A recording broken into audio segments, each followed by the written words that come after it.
Assalamualaikum warahmatullahi wabarakatuh.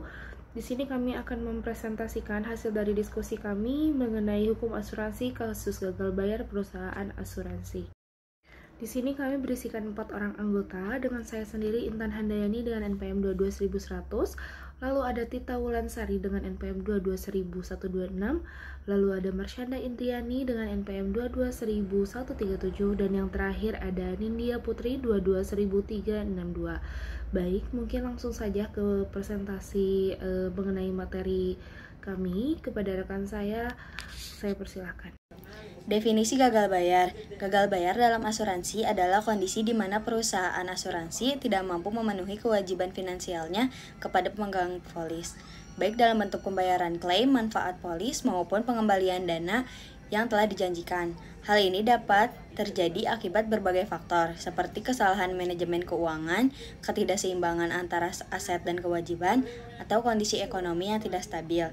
Gagal bayar dapat merugikan pemegang polis karena hak-hak mereka atas perlindungan asuransi menjadi tidak terpenuhi, sehingga beresiko menimbulkan kerugian finansial. Untuk menghindari resiko ini, regulator asuransi biasanya menerapkan berbagai kebijakan, seperti pengawasan ketat terhadap solvabilitas perusahaan dan kewajiban menjaga cadangan dana yang cukup.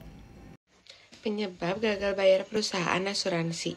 Gagal bayar perusahaan asuransi terjadi ketika perusahaan tidak mampu memenuhi kewajiban pembayaran klaim pada pemegang polis. Baik, selanjutnya ada beberapa penyebab utama gagal bayar. Yang pertama, adanya kesalahan kelola keuangan atau investasi yang tidak sesuai dengan profil risiko perusahaan.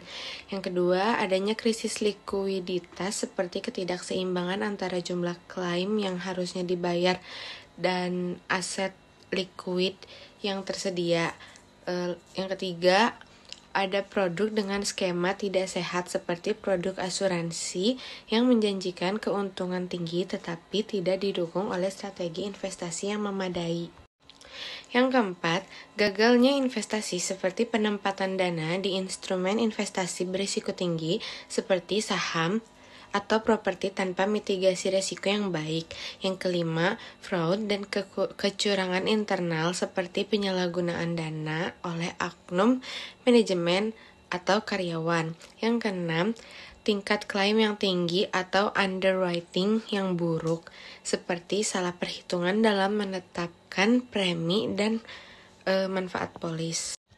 Yang ketujuh, regulasi yang kurang ketat atau tidak dipatuhi seperti perusahaan tidak memenuhi ketentuan modal minimum yang ditetapkan regulator. Lalu yang terakhir, dampak eksternalnya atau krisis ekonomi dan pandemi, seperti resesi ekonomi yang menurunkan daya beli masyarakat sehingga banyak nasabah tidak membayar premi. Jadi, jika sebuah perusahaan asuransi mengalami gagal bayar, pemegang polis biasanya akan mengalami kesulitan dalam pencairan klaim. Dan dalam beberapa kasus, perusahaan dapat dicabut izinnya atau diambil alih oleh regulator. Baik, di sini saya akan menjelaskan mengenai studi kasus dari gagal bayar perusahaan asuransi di Indonesia. Kasus gagal bayar di industri asuransi Indonesia telah menjadi presiden buruk yang merugikan ribuan nasabah. Dilansir dari 2 kabar berita online, CNBC dan Kompas.com, beberapa perusahaan besar terlibat seperti Jiwasraya, Bakri Life, AJB Bumi Putra, Wana Arta Life, dan Kresna Life. Jiwasraya misalnya mencatat kerugian hingga 16,81 triliun akibat investasi bermasalah, sementara Bakri Life gagal membayar klaim senilai 500 miliar karena investasi agresif di pasar saham. AJB Bumi Putra menghadapi hutang sebesar 22,77 triliun yang menyebabkan tunggakan klaim sejak 2010. Warna Arta Life gagal bayar hingga 15 triliun dan kehilangan izin usaha dari OJK. Kresna Life juga mengalami pencabutan izin pada 2023 setelah gagal memenuhi kewajiban kepada nasabahnya.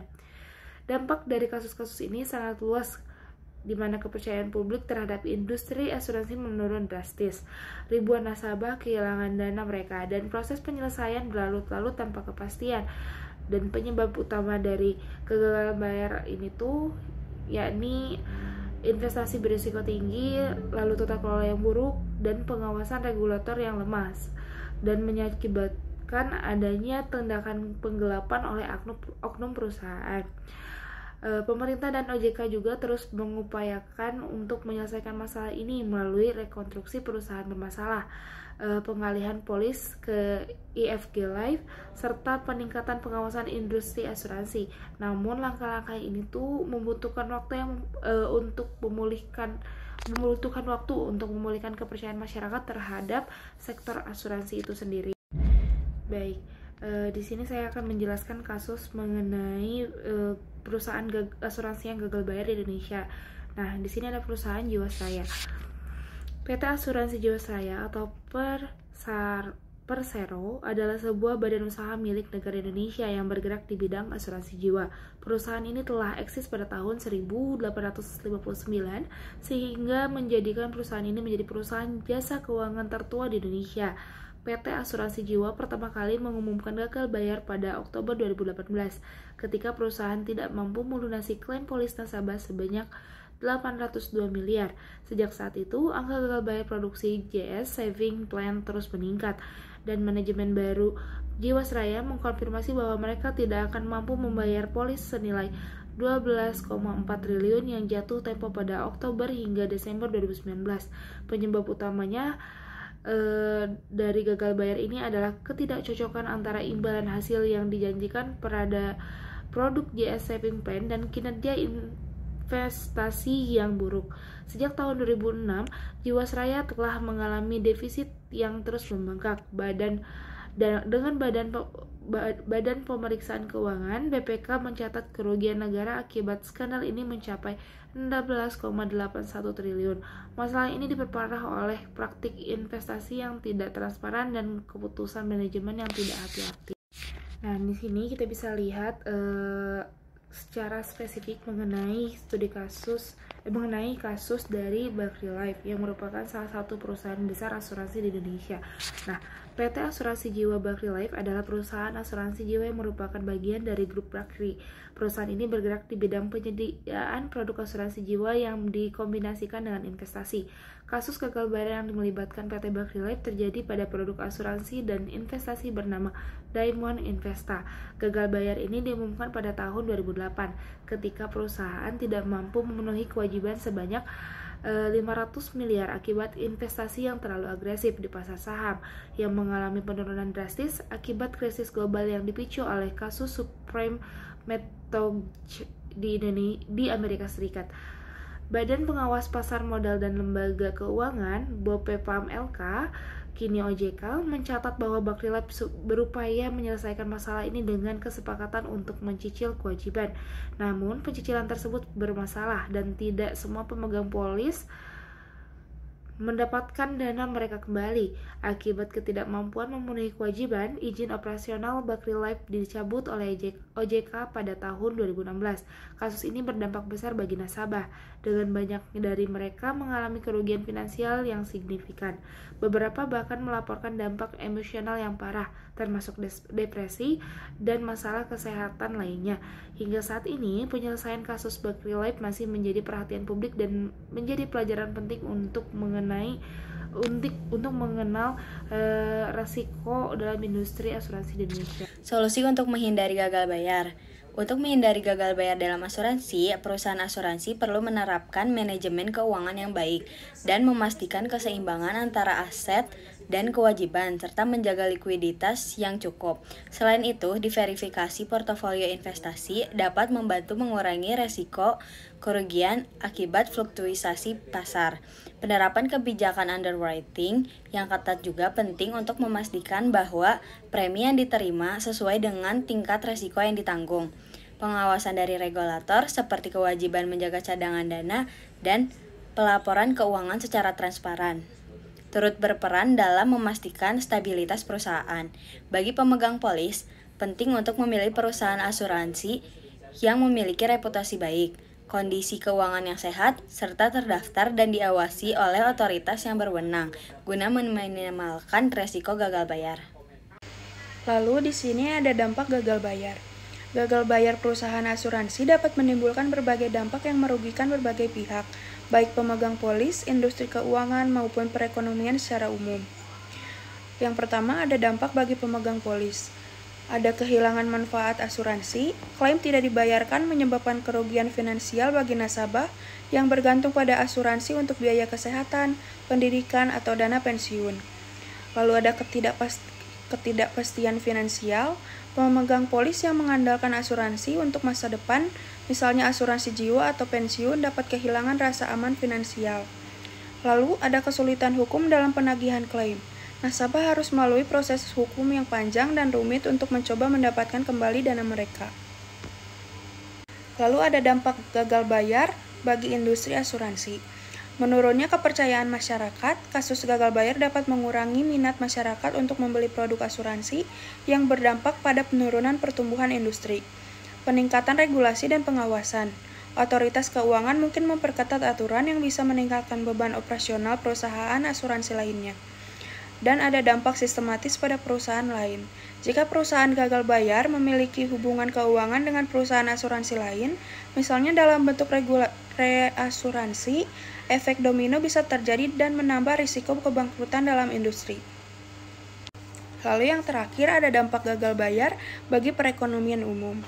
Dampak gagal bayar bagi perekonomian adanya guncangan di pasar keuangan. Jika perusahaan asuransi besar mengalami gagal bayar, investor bisa kehilangan dana mereka, memicu ketidakstabilan di pasar modal dan perbankan. Lalu ada menurunnya daya beli masyarakat, nasabah yang kehilangan klaimnya mungkin harus mengurangi pengeluaran yang bisa berdampak pada perlambatan ekonomi. Dan yang terakhir, ada dampak pada tenaga kerja. Perusahaan asuransi yang bangkrut bisa memicu PHK massal yang memperburuk angka pengangguran dan stabilitas sosial. Regulasi dan pengawasan. Regulasi dan pengawasan dalam industri asuransi berperan penting dalam melindungi pemegang polis, menjaga stabilitas keuangan perusahaan, dan mencegah risiko sistematik.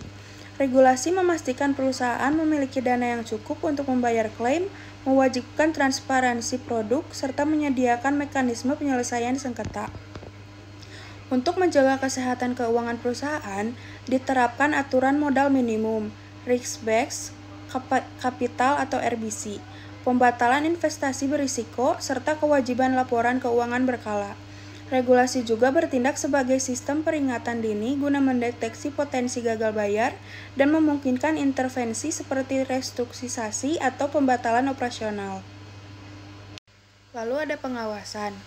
Pengawasan mencegah praktik curang melalui kontrol terhadap produk, harga, dan tata kelola perusahaan. Jika terjadi pelanggaran, regulator dapat memberikan sanksi administratif hingga pidana. Dalam skala lebih luas, regulasi membantu menjaga stabilitas ekonomi karena banyak dana asuransi diinvestasikan dalam pasar keuangan. Di Indonesia, pengawasan dilakukan oleh Otoritas Jasa Keuangan atau OJK. Dengan kebijakan seperti RBC 120%, kewajiban transparansi laporan keuangan, serta pengawasan ketat terhadap produk seperti unit link, pemerintah juga berencana membentuk lembaga penjamin polis atau LPP untuk melindungi nasabah dari risiko gagal bayar.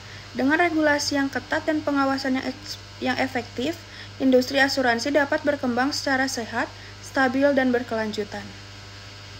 Kesimpulannya, gagal bayar dalam industri asuransi merupakan kondisi serius ketika perusahaan tidak mampu memenuhi kewajibannya kepada pemegang polis, seperti pembayaran klaim atau pengembalian dana. Kondisi ini disebabkan oleh berbagai faktor seperti salah kelola keuangan, krisis likuiditas, investasi berisiko tinggi, fond internal, produk tidak sehat, hingga lemahnya pengawasan regulasi.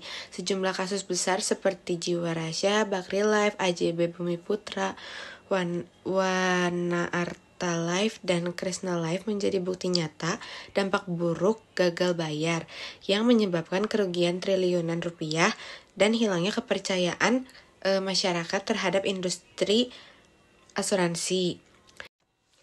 Dampaknya yang dirasakan luas mulai dari kerugian finansial dan ketidakpastian bagi pemegang polis, penurunan pertumbuhan industri, hingga potensi guncangan ekonomi secara makro. Oleh karena itu, solusi untuk mencegah gagal bayar mencakup penerapan manajemen keuangan yang ketat, diverifikasi investasi, serta pengawasan regulasi yang efektif. Regulasi dan pengawasan terutama oleh Otoritas Jasa Keuangan atau OJK, memegang peranan krusial dalam menjaga kesehatan industri asuransi melalui kebijakan seperti RBC, transparansi laporan, serta rencana pembentukan lembaga penjamin polis atau LPP. Diharapkan industri ini dapat pulih, berkembang sehat, dan berkelanjutan.